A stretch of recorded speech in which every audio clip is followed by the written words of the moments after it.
Hello students, पिछले lecture में हम लोगों ने देखा कि इलेक्ट्रिक चार्ज क्या है और इलेक्ट्रिक चार्ज का क्या क्या प्रॉपर्टीज होता है।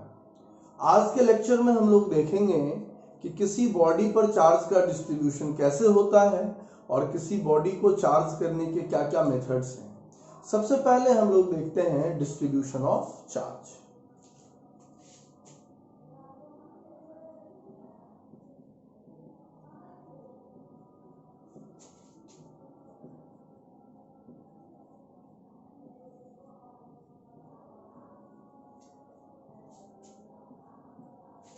तो एक कॉन्सेप्ट है इसमें पॉइंट चार्ज क्या है और दूसरा है कि एक्सटेंडेड चार्ज क्या है।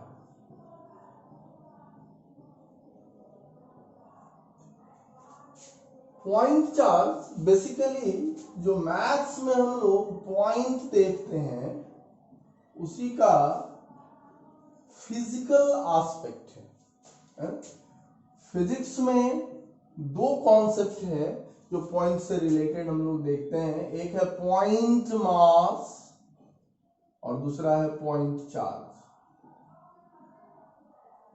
ये एक आइडियल कॉन्सेप्ट है ना। तो जैसे मैथ्स में जो पॉइंट है उसी पॉइंट पर अगर मास हो डिस्ट्रीब्यूटेड है ना, और तो उसे हम लोग पॉइंट मास कहेंगे, और अगर उसी पॉइंट पर चार्ज हो तो उसे हम पॉइंट चार्ज कहेंगे, है ना। इसी को मास पार्टिकल कह लेते हैं, है ना, और इसको चार्ज पार्टिकल कह देते हैं।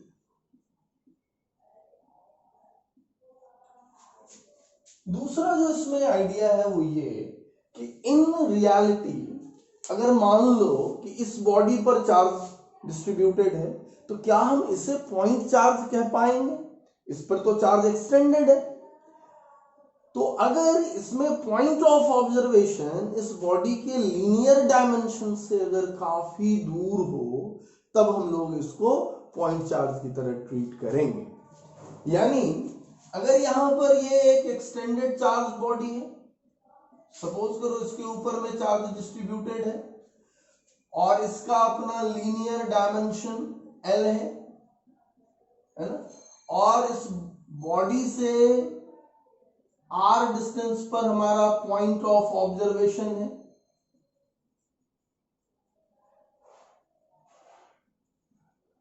तो कहता है कि अगर R बहुत बड़ा होगा L से, उस स्थिति में हम लोग क्या करेंगे कि ये जो चार्ज्ड बॉडी है इसे हम लोग पॉइंट चार्ज की तरह ट्रीट करेंगे, है ना। So if linear dimension of the charged body is extremely small in comparison to the separation of point of observation from the body, then the body is treated as point charge. Extended charge में हम लोग क्या देखते हैं?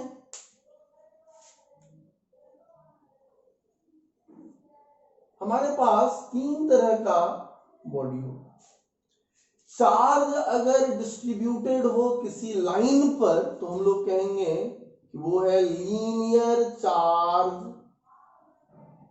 Distribution. If charge is spread over a length, spread over a line, it is linear charge. और इसको characterise करते हैं एक डेंसिटी से जिसको कहते हैं लीनियर चार्ज डेंसिटी।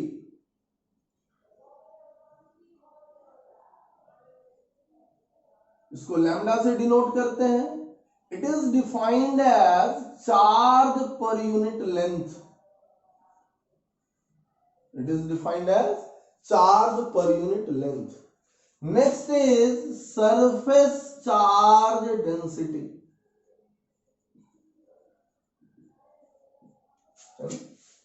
अगर चार्ज मान लो किसी एरिया पर डिस्ट्रीब्यूटेड है, ये सरफेस हुआ, और चार्ज इसके ऊपर में डिस्ट्रीब्यूटेड है तो ये हो गया सरफेस चार्ज डिस्ट्रीब्यूशन।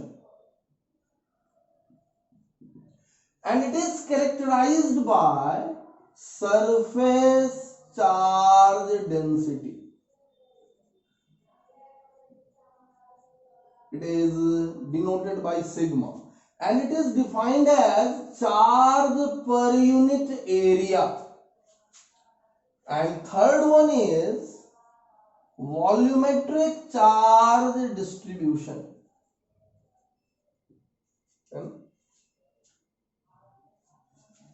अगर चार्ज वॉल्यूम में डिस्ट्रीब्यूटेड है, if charge is distributed through out the volume, तो इसको कहते हैं हम लोग वॉल्यूमेट्रिक चार्ज डेंसिटी, और इसको डिनोट करते हैं रो से. It is defined as charge per unit volume. So charge per unit volume, volumetric charge density, charge per unit area, surface charge density, charge per unit length, linear charge density.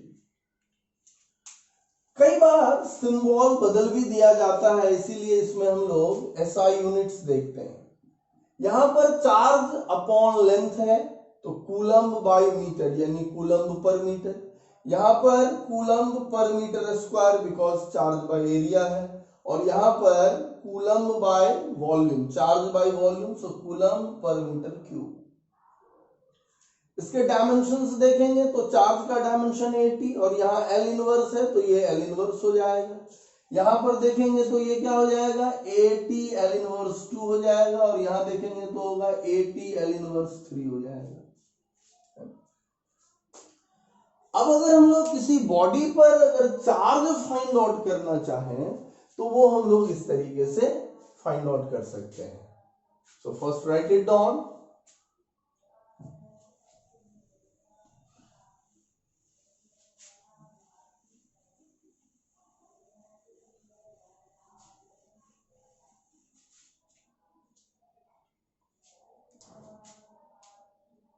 Charge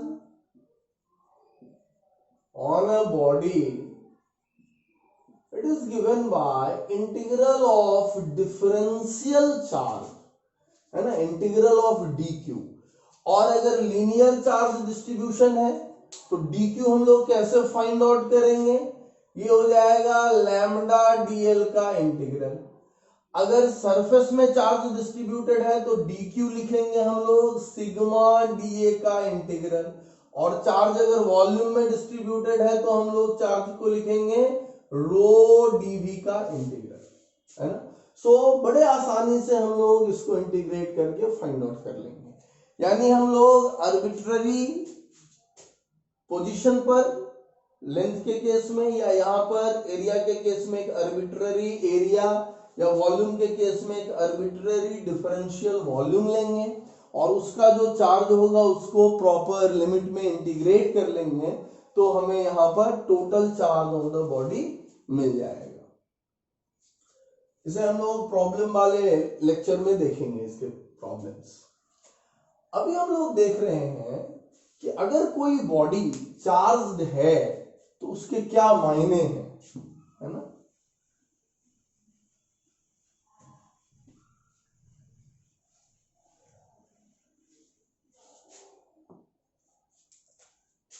हम लोग देखते हैं कि अगर किसी body पर charge है तो उसे हम लोग तीन तरीके से देखते हैं. एक तो कहते हैं कि वो न्यूट्रल है, दूसरा कहते हैं कि वो पॉजिटिवली चार्ज्ड है, तीसरा कहते हैं कि वो नेगेटिवली चार्ज्ड है. तो जब हम कहते हैं कि वो न्यूट्रल है, इसका मतलब हुआ कि उस बॉडी के पास जितना पॉजिटिव चार्ज है उतना ही उसके पास नेगेटिव चार्ज है. यानी जितना उसके पास प्रोटॉन है उतना ही उसके पास इलेक्ट्रॉन है ना. So number of proton and number of neutron are equal. जब हम कहते हैं कि कोई बॉडी पॉजिटिवली चार्ज है, इसका मतलब ये हुआ कि उसके पास पॉजिटिव चार्ज ज्यादा है नेगेटिव चार्ज के कंपैरिजन में. यानी उसके पास प्रोटॉन का नंबर ज्यादा है इलेक्ट्रॉन के नंबर से. और जब हम कहते हैं कि कोई बॉडी नेगेटिवली चार्ज्ड है तो इसका मतलब है कि उसके पास पॉजिटिव चार्ज कम है नेगेटिव चार्ज से, यानी उसके पास प्रोटॉन का नंबर कम है इलेक्ट्रॉन के नंबर से। लेकिन जब हम किसी बॉडी से को चार्ज करना चाहते हैं तो हम उस पर या तो इलेक्ट्रॉन्स लाते हैं या इलेक्ट्रॉन्स को रिमूव करते हैं। चूंकि इलेक्ट्रॉन को रिमूव करना आसान है बनिस्बत प्रोटॉन को रिमूव करने के, इसलिए जब कभी भी हम लोग बॉडी को चार्ज करते हैं तो हम उसे इलेक्ट्रॉन के ही टर्म में देखते हैं, या तो नंबर ऑफ इलेक्ट्रॉन प्रोटॉन से कम होगा या नंबर ऑफ इलेक्ट्रॉन प्रोटॉन से ज्यादा होगा या बराबर होगा। तो जब कहते हैं कि नंबर ऑफ इलेक्ट्रॉन प्रोटॉन से ज्यादा है तो इसका मतलब हो गया एक्सेस ऑफ इलेक्ट्रॉन, और जब यहां पर प्रोटॉन का नंबर ज्यादा है इलेक्ट्रॉन से तो यहां कहते हैं हम लोग डिफिशियंसी ऑफ इलेक्ट्रॉन।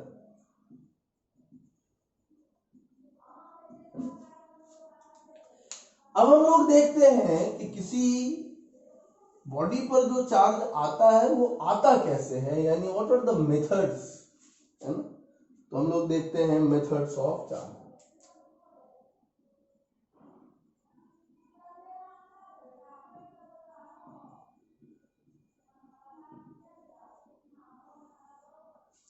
तो हमारे पास 3 डिफरेंट मेथड्स हैं चार्जिंग के, है ना। हम लोग इसको वन बाय वन देखने की कोशिश करते हैं। सबसे पहले हम लोग देखते हैं इंडक्शन।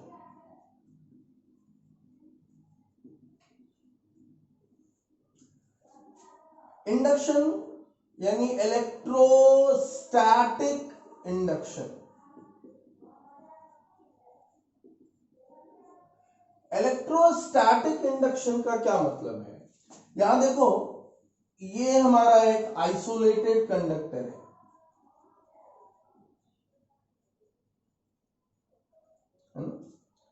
और इस कंडक्टर के नजदीक में हमने यहां पर एक चार्ज्ड फिंगर या चार्ज्ड रॉड रख दिया।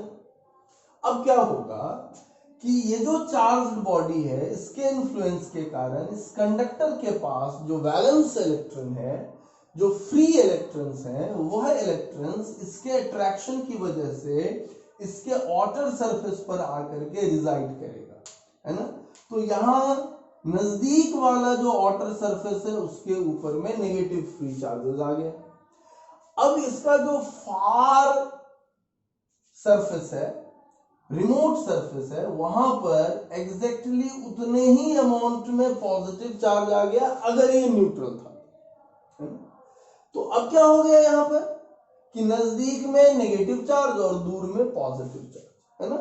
सो अगर इंटरेक्शन की बात करेंगे तो इसके कारण यहां पर अट्रैक्शन हो जाएगा और इसके कारण यहां पर एक रिपल्सन हो जाएगा, ये F1 फोर्स और ये F2 फोर्स, और जो नजदीक में है उसका इंपैक्ट ज्यादा होगा, तो यहां पर F1 is greater than F2, so that's why there is a resultant force, so resultant attraction हो रहा है। सो ये जो अट्रैक्शन आ रहा है, सो ये चार्ज्ड है जबकि ये न्यूट्रल है।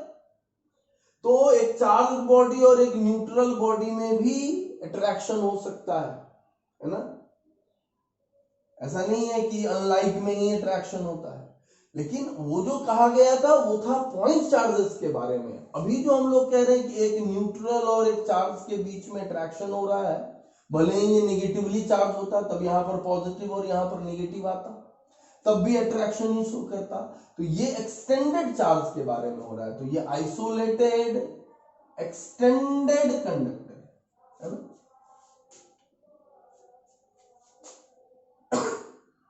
यहां जो ये चार्ज अपीयर हुआ है ये चार्ज इंड्यूस्ड चार्ज है,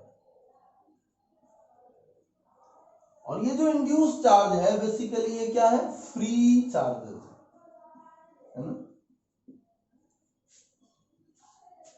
अब यहां पर अगर हम लोग गौर से देखें तो कुछ पॉइंट्स हम लोग यहां पर नोट कर सकते हैं। क्या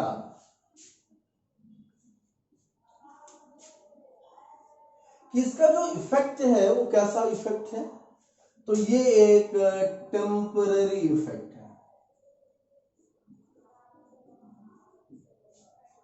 ना। अगर यहां पर हमने इस कंडक्टर को रिमूव कर दिया तो फिर इसके चार्जेस सेटल डाउन हो जाएंगे जैसा पहले था, है ना। तो ये जो रीअरेंजमेंट है वो फिनिश हो जाएगा, है ना। दूसरी बात कि यहां पर जो चार्ज इंड्यूस्ड हुआ है वह इंड्यूस्ड चार्ज, जिस चार्ज ने इसे इंड्यूस किया है, इंड्यूसिंग चार्ज से क्या होगा, या तो कम होगा या ज्यादा से ज्यादा बराबर हो सकता है, ग्रेटर नहीं होगा। यानी यहां जो इंड्यूस चार्ज है वो इफेक्ट है और ये कॉज है, effect can not be greater than cause. तो यहां पर इंड्यूसिंग चार्ज कभी भी इंड्यूसिंग चार्ज से एक्सीड नहीं करेगा। तीसरी बात कि अगर यह कंडक्टर आइसोलेटेड है,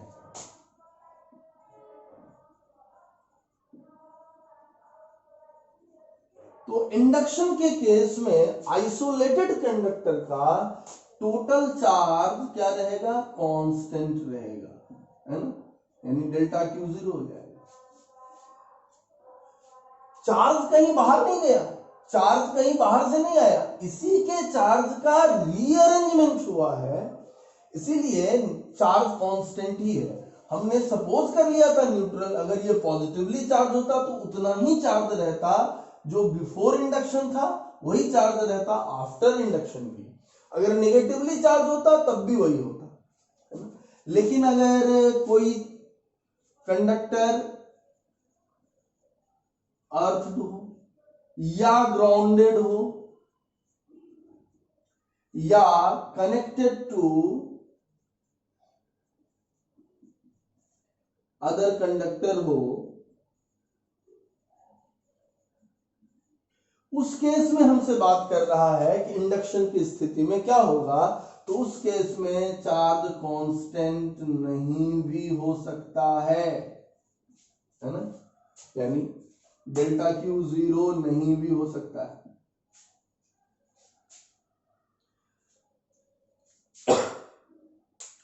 यहां पर कुछ और पॉइंट्स हम लोग डिस्कस करेंगे।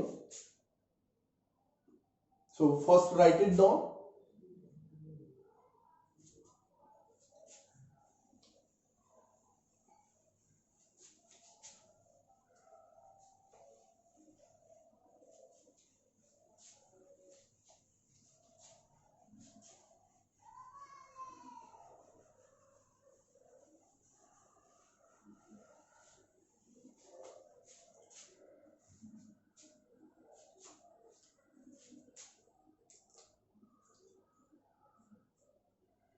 यहां पर जब चार्जेस का रीअरेंजमेंट हो रहा था, है ना, तो उस दौरान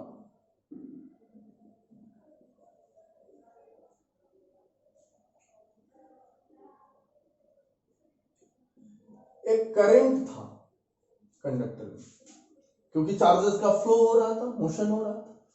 उस करंट को हम लोग कहते हैं ट्रांजिएंट करंट,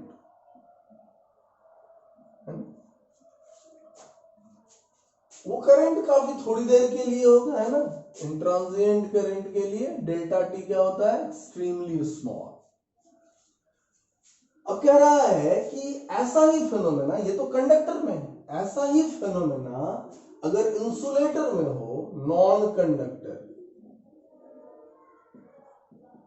इंसुलेटर, तो वहां पर इसे हम लोग पोलराइजेशन कहते हैं।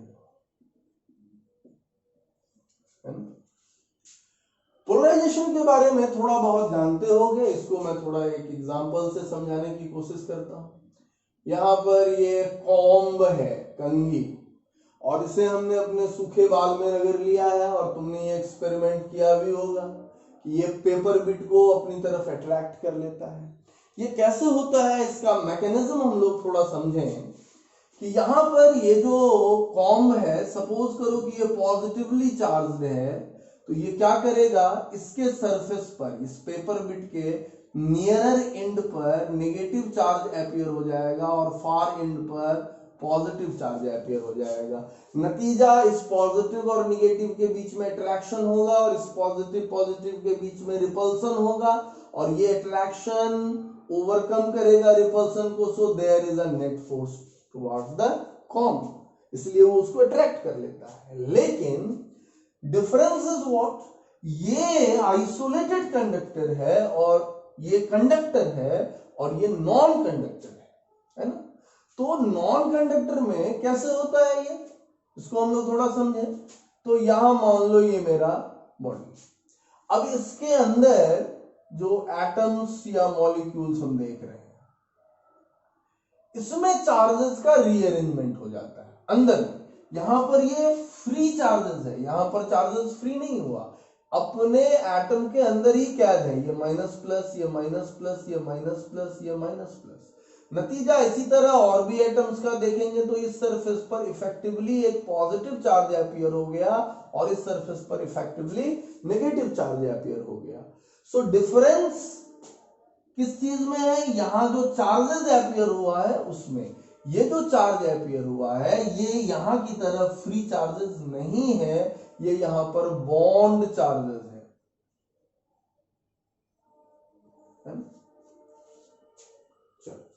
तो ये था हमारा इलेक्ट्रोस्टैटिक इंडक्शन। नेक्स्ट जो इसमें कॉन्सेप्ट है, मेथड है, वो है कंडक्शन। तो इसको हम डिफाइन कैसे करें इंडक्शन को, तो इंडक्शन को अगर डिफाइन करना होगा तो कैसे डिफाइन करेंगे, तो it is the phenomenon of rearrangement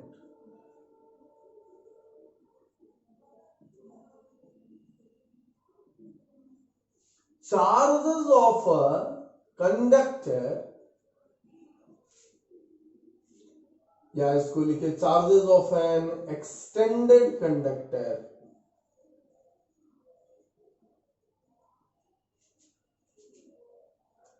under the influence of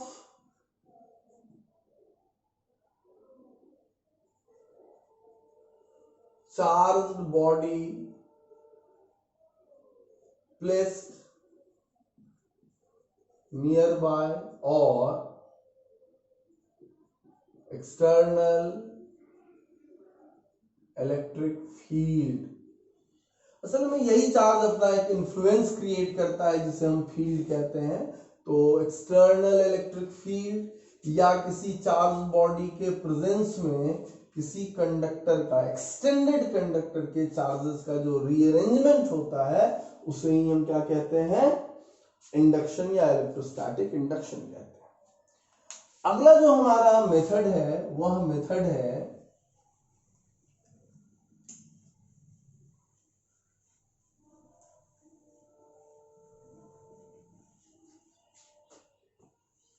conduction. Conduction में क्या होगा,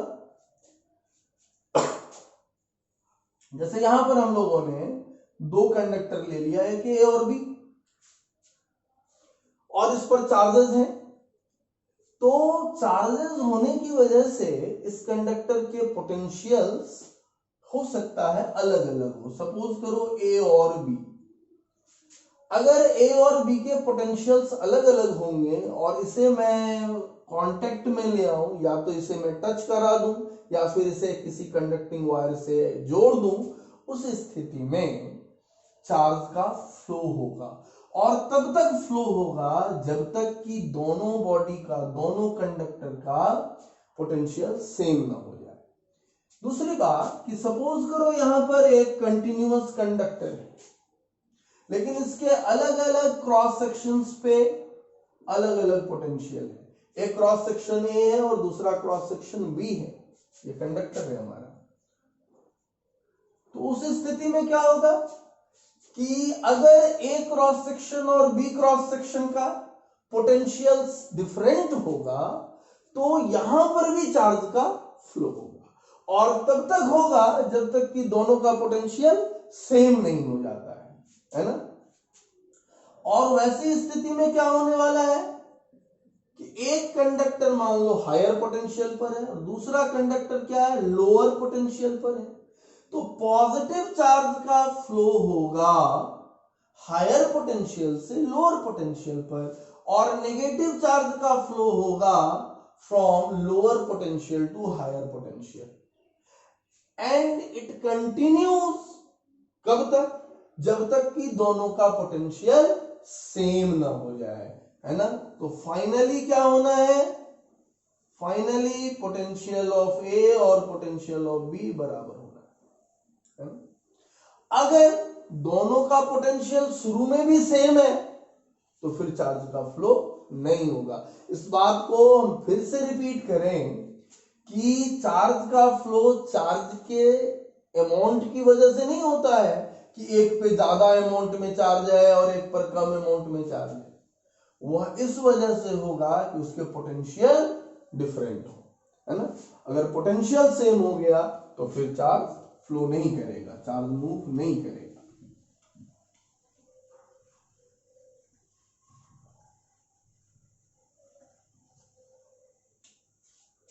तो यहां पर हम लोग क्या कुछ पॉइंट्स देखें, क्या आ रहा है। तो एक तो ये आ रहा है कि ट्रांसफर ऑफ चार्ज क्यों होगा या फ्लो ऑफ चार्ज, ये इसलिए होगा कि पोटेंशियल डिफरेंस है, कि ए का पोटेंशियल बी के पोटेंशियल के बराबर नहीं है ना? अगर शुरू में ही ए और बी का पोटेंशियल बराबर है तो चार्ज का ट्रांसफर नहीं होगा। दूसरी बात, चार्ज का ट्रांसफर होगा तो करंट होगा, कितने देर तक, जब तक चार्ज का फ्लो हो रहा है। तो ये जो फ्लो ऑफ चार्ज है दैट कंस्टिट्यूट इलेक्ट्रिक करंट।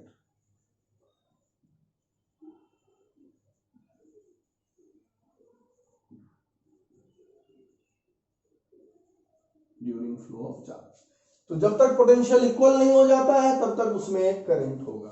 अगर वो करंट थोड़ी देर के लिए एग्जिस्ट कर रहा है तो हम उसे पहले की तरह ट्रांजिएंट करंट कहेंगे, है ना।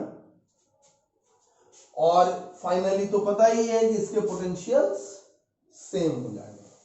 तो यहां पर अगर हमसे कोई कहे कि हम इसे कैसे डिफाइन करेंगे कंडक्शन को, तो हम कैसे डिफाइन कर सकते हैं कंडक्शन को।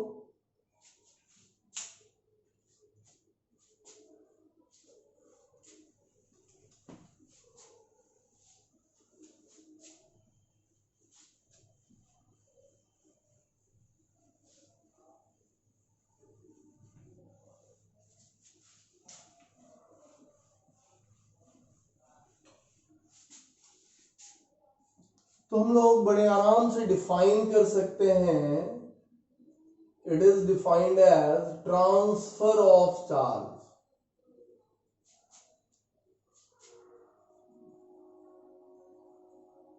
फ्रॉम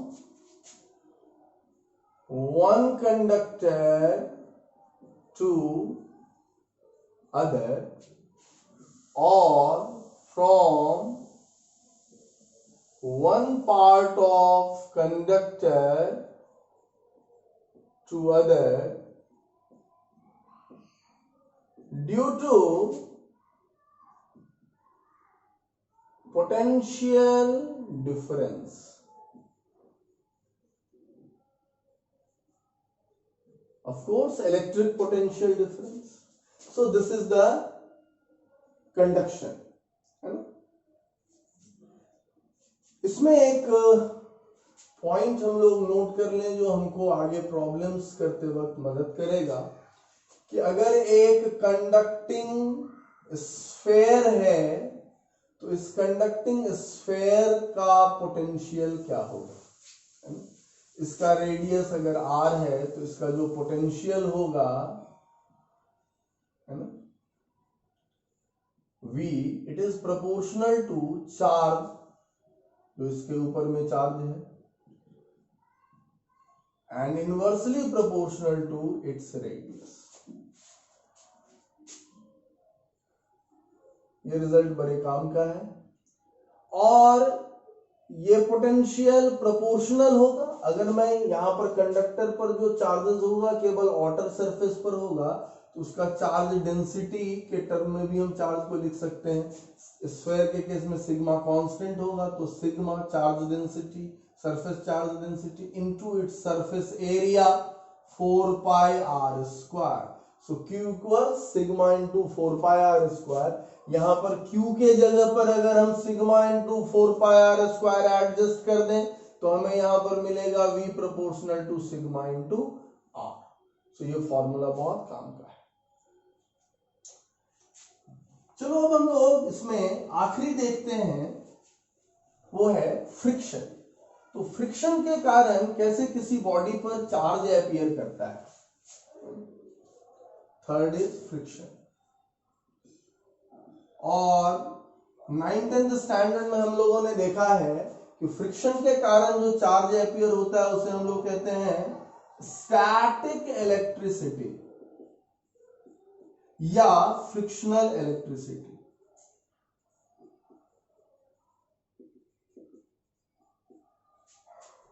अगर यहां पर दो कंडक्टिंग बॉडी है या दो डिफरेंट, अगर नॉन कंडक्टर भी है तो दो डिफरेंट मटेरियल का नॉन कंडक्टर है ना। अगर इस दोनों बॉडी को हम रब करें तो इस पर फ्रिक्शन डेवलप कर जाएगा। कौन सा फ्रिक्शन? Kinetic friction. और इस फ्रिक्शन के कारण क्या होगा? चार्ज का एक्सचेंज हो जाएगा। यहां पर दो पॉसिबिलिटी आती है। एक तो ये कि A पॉजिटिवली चार्ज हो जाए और B निगेटिवली चार्ज हो जाए। दूसरी पॉसिबिलिटी ये आती है कि A निगेटिवली चार्ज हो जाए और B पॉजिटिवली चार्ज हो जाए।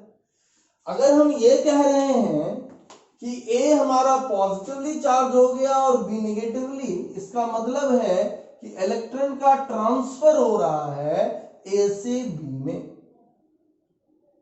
और इलेक्ट्रॉन अपने साथ मास भी कैरी करता है, तो निश्चित तौर पर B का मास इंक्रीज कर जाएगा और A का मास डिक्रीज कर जाएगा। और यहां पर A निगेटिवली चार्ज हो रहा है, इसका मतलब इलेक्ट्रॉन का ट्रांसफर B से A में हो रहा है, तो यहां पर A का मास इंक्रीज कर जाएगा जबकि B का मास डिक्रीज कर जाएगा। हालांकि मास कितना से इंक्रीज करता है और कितना से डिक्रीज करता है दोनों बॉडी का, ये सिग्निफिकेंट नहीं होगा, बिकॉज कि mass of electron extremely small होता है।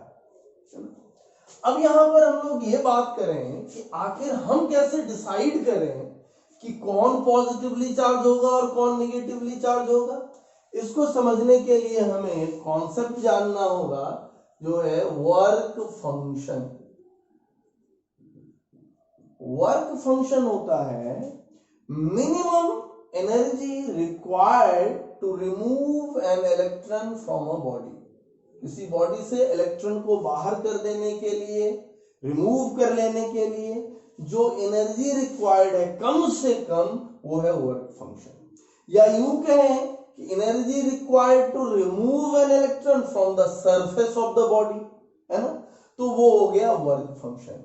तो जिसका वर्क फंक्शन ज्यादा होगा उससे इलेक्ट्रॉन को निकालने में ज्यादा एनर्जी खर्चा होगा, यानी वो ज्यादा मुश्किल होगा। और जिसका वर्क फंक्शन छोटा होगा उससे इलेक्ट्रॉन को रिमूव करने में कम एनर्जी लगेगा, यानी उससे इलेक्ट्रॉन निकालना आसान है। तो जिसका वर्क फंक्शन कम होगा वो पॉजिटिवली चार्ज हो जाएगा, जिसका वर्क फंक्शन ज्यादा होगा वो निगेटिवली चार्ज हो जाएगा। तो अब यहां देखो क्या है इस केस में, A पॉजिटिवली चार्ज हो गया, मतलब A से इलेक्ट्रॉन को निकालना आसान था B के कंपैरिजन में, तो इसका मतलब है कि A का वर्क फंक्शन छोटा था और B का वर्क फंक्शन ज्यादा था। यहां पर क्या हो गया, A निगेटिवली चार्ज हो गया, यानी B से इलेक्ट्रॉन आया, इसका मतलब B का वर्क फंक्शन कम था, A का वर्क फंक्शन ज्यादा था। So this is all about electric charge, its properties, as well as methods of charging and distribution of charges. Thank you. Next lecture में हम लोग चार्ज से रिलेटेड कुछ प्रॉब्लम्स लेकर के आएंगे। Thank you.